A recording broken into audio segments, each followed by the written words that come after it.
Hi mga kapreni, for today's vlog. Isang ulam ideas na naman ang isi-share ko sa inyo. Kaya kung wala kayong maisip na ulam ay tapusin ang aking video. Bali, nanda ko na nga yung mga sangkap na ating gagamitin. Inumpisahan ko na nga rin asinan yung ating mga isda. Asinan nyo ito baliktaran ha. Then inumpisahan ko na nga iprito ito.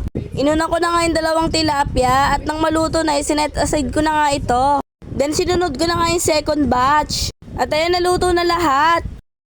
Naganda lamang ako ng isang kawali para sa paggawa ng ating sauce. Then ginisa ko na nga yung ating bawang at sibuyas. Then sinunod ko na nga yung ating luya.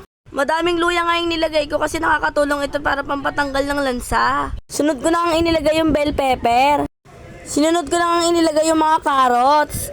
At naglagay na rin ako dito ng pamintang pino. Naglagay na nga rin ako dito ng isang mangkok ng tubig. Naglagay na nga rin ako dito ng konting suka at asukal. At gagamit lamang ako dito ng tomato sauce. At para lumapot ito ay gagamit lamang tayo dito ng cornstarch. Kayo na pong bahala mag-adjust sa lasa at nilagay ko na nga rin yung ating piniritong isda.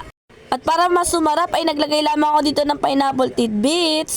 Pakuluan lamang ito sandali at okay na ito.